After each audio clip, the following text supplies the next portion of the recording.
Today we live in critical times where violence is a lot more common than it used to be before, which is why many people use guns in order to keep themselves safe.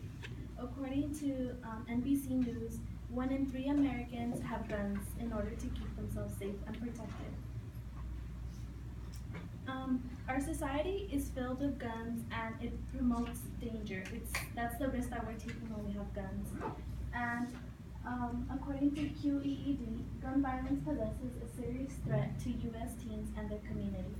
So after looking at different sites and doing a lot of research, I understand the dangers that gun owners and the gun itself have on us today, which is why I believe that the government should have strict gun laws and regulations because of the easy accessibility and the easiness of getting guns today. So the accessibility of deadly weapons. According to the Second Amendment, it protects our right to have guns. But because of it, it has become a big problem in the United States. In CNN, it mentions how hundreds of stores sell guns, from big chains like Walmart to family-run shops like Ken's Sporting Goods, which because of the accessibility, many people's lives are at risk. Who owns the majority of guns? Gun ownership is a right we have, as I mentioned before. In the article DoSomething.org, it mentions how in America, approximately 270 million firearms are possessed by civilians and only 897,000 carried by police. So this makes us wonder who has the rest of our guns. And as seen on the chart there, most of the guns are owned by civilians, which include gang members, companies, and other groups. A gun's purpose is to kill, which is one of the risks of having a gun. You might be faced of using it, and for bad terms. Now that I explained the effects of guns, I will explain some of the causes and the problems it has. How many of you guys remember the Sandy Hook shooting?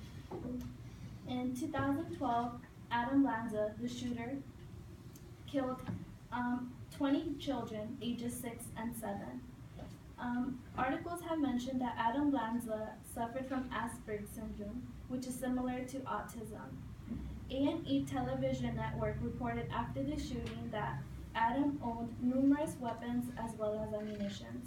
Lanza also had a number of books and articles on other mass killings.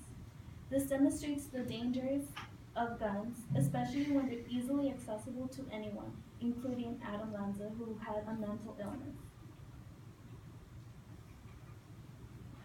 Harvard Injury Control Research Center mentions how more guns equals more homicides, because gun availability is a risk factor for homicide, both in the U.S. and across high country incomes, as mentioned in that source. In this chart, we see how the U.S. is greatly affected by gun homicides and gun use rather than other countries. Firearms don't guarantee the safety many people think it does, because it's a risk of death, pretty much.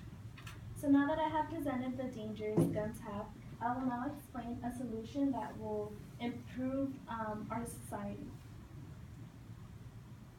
So, because the U.S. can't prohibit gun use because it's a right that we have, based on the Second Amendment. So we can't prohibit gun use. Instead, we could have according to Hillary Clinton, she believes that a balanced, lawful gun ownership will improve the economy and improve our well-being in general, which is why she encourages strict regulations.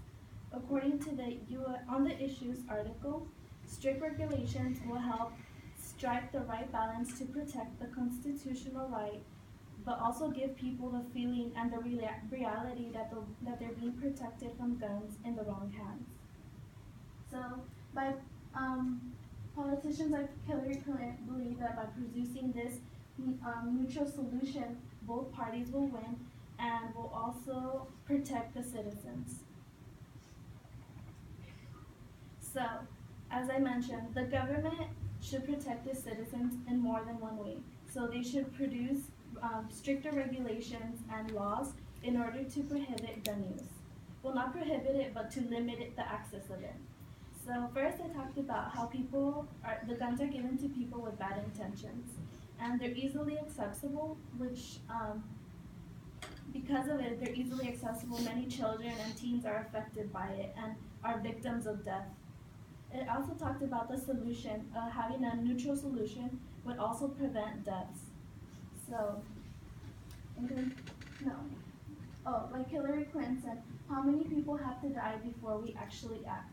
Which is why gun control is a serious issue in our society today, which is why we should act little steps at a time in order to have a safer community, a safer environment. So we should have